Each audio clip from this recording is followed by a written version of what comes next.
नमस्कार, मैं प्रिया। आप देख रहे टीचर 24 न्यूज। खबर राजकोट से है। राजकोट शहर में एक बार फिर दिल दहला देने वाली और चौंकाने वाली सुसाइड का मामला सामने आया।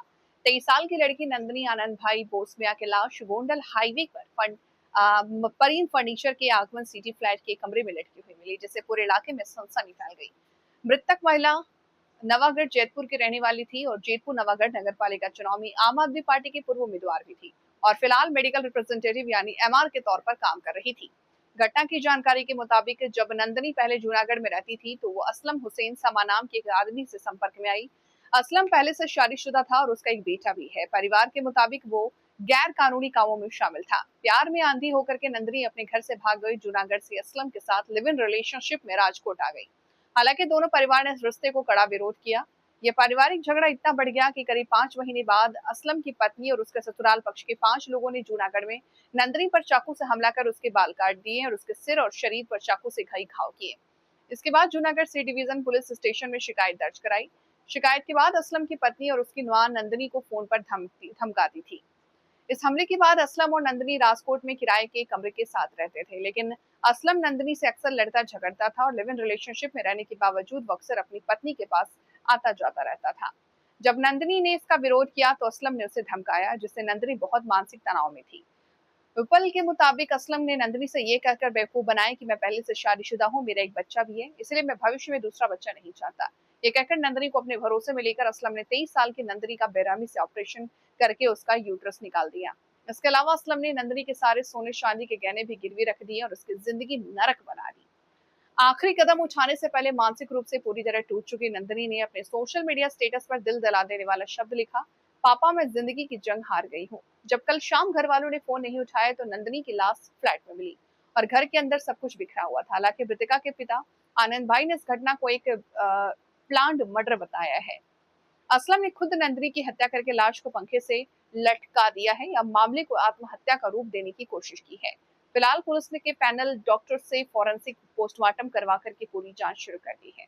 मेरा नाम रूपल आनंद भाई बोसमिया है और घटना में वो नंदिनी आनंद भाई बोसमिया और असलम हुसैन समा दोनों मैत्री करार करके 9 महीनों से साथ में रहते थे। पहले जूनागढ़ रहते थे। जूनागढ़ में असलम की बीवी भूकंप समा और उसकी बीवी की मम्मी दोनों ने नंदिनी को मारा था। छरी मार दी थी, नाक पर मार दी थी और माथे पर मार दी थी और मारा था उसको। और वो दोनों वहां से चले गए थे राजकोट। राजकोट जाकर वो शाहिद और उसकी मम्मी के पास जंगलेश्वर में रहते थे। वहां से वो फिर परिन फर्नीचर के पास रहने, वो दोनों के बीच में बहुत लड़ाइयाँ होती थी उसकी पहली बीवी को लेकर। उसने असलम ने उसको पहले ऐसे बोला था कि 4 साल से मेरा बीवी के साथ मेरा कोई रिलेशन नहीं है, 4 साल से वो दोनों साथ में नहीं रहते, ऐसा बोल के पहले मैत्री करार किया हुआ था। और बाद में बोल रहा था मैं अपनी बीवी के पास जाऊंगा, उसमें तेरा कुछ नहीं चलेगा। दोनों की उसमें लड़ाई हुई और वो मारता था, छोटी छोटी बात पर वो हाथ उठा लेता था।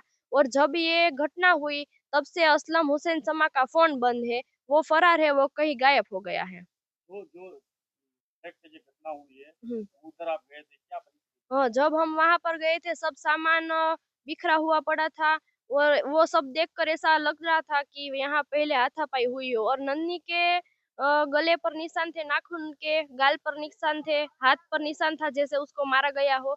और उसके पहले ये जब घटना हुई ना, उसके पहले शाहिद जंगलेश्वर में रहता है, उसका फोन आया था कि नन्ही तुम यहाँ पर आओ, असम से बात करनी है। फिर क्या हुआ था? आखिरी मैसेज आपको? आखिरी मैसेज आया था असलम को पैसे दे देना, अब मेरे पास कोई ऑप्शन नहीं है।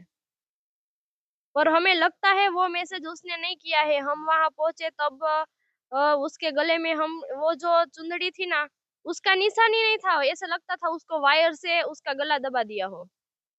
फिर आपको किसने फोन पे धमकी भी मारी थी? हाँ, मुझे असलम की बीवी और असलम की बीवी की मम्मी, वो दोनों ने धमकी मारी थी कि हम उसको मार देंगे, अपनी बहन को बोल देना। बार बार फोन आ रहा था उसका। क्या आपने पुलिस फरियाद की? अभी हमने राजकोट वावड़ी में पुलिस फरियाद की है, 0 फरियाद ली है। 2 दिन बाद पीएम रिपोर्ट आएगा, उसके आगे पुलिस जो कुछ भी होगा वो करेगी। आपकी क्या मांग है? हमारी मांग है कि नंदनी को न्याय मिले और ये सब करने वालों को इतनी कड़क में कड़क सजा मिले कि कोई दूसरी लड़की का ऐसा हाल ना हो। મારું નામ આનંદભાઈ વજુભાઈ બોસમિયા છે. હું નંદીના પપ્પા છું. મારી છોકરીની આત્મહત્યા દર્શાવી પણ એ આત્મહત્યા નથી, કાયદેસર હત્યા જ છે. હત્યા કરનાર આરોપી હજી ફરાર છે. હત્યા કરનાર આરોપીનું નામ અસલમ હુસેન સમા છે.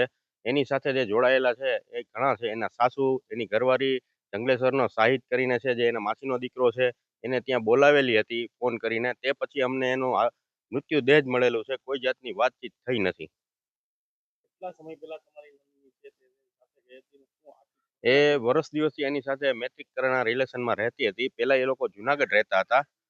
જુનાગઢ બદલવાનું કારણ એ હતું કે જુનાગઢ જ્યારે તે સમયે ઈ રહેતા હતા ત્યારે એની માથે એની અસલમ હુસેન સમાની સાસુ અને એની ઘરવાળી અને એક અન્ય શખ્સ હતો, એનું નામ તો નથી આવડતું મને. એ ત્રણેય થઈને જીવલેણ હુમલો કર્યો હતો છરી વડે. નંદનીને માથાના ભાગમાં, કાનના ભાગમાં છરીના ઘા મારેલા હતા, ઢોર માર મારેલી હતી, વાળ પણ કાપી નાખેલા હતા. ત્યારબાદ એ લોકો રાજકોટ શિફ્ટ થયા. રાજકોટ જંગલેશ્વરમાં રહેતા હતા એના માસીની ઘરે, જે ઝરીનાબેન કરીને છે, તે ત્યાંની બુટલેગર છે. બરોબર. પછી ત્યાં કોઈ બી સંજોગ કારણોસર એ લોકોએ મકાન ફેરવી અને ફર્નિચરની ગોંડલ રોડ ઉપર રહેવા આવ્યા એપાર્ટમેન્ટમાં.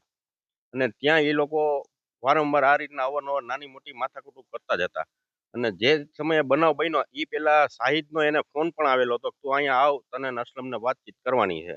અસલમ ત્યાંથી 2 દિવસ ત્યાં વયો ગયો હતો, નંદનીને એકલી મૂકીને મારીને વયો ગયો હતો. તમને શું લાગે મને આમાં પૂર્ણ એવો વિશ્વાસ છે કે આ હત્યા જ છે, આત્મહત્યા નથી. કોના દ્વારા કરવામાં અસલમ સમા અને એના જે કોઈ સાગરીતો સાથે હોય એને આ કૃત્ય કરેલું જ છે. તમારી શું માંગ? મારી માંગ એટલી જ છે કે એમ ખરેખર આ હત્યા કરેલી છે ને એનો ન્યાય મળે પૂરેપૂરો, અને એવી સજા આપે કે જેથી કરીને બીજી બેન દીકરીઓને કરતા પહેલા આવા કૃત્ય કરતા લોકો છે એ ડરે.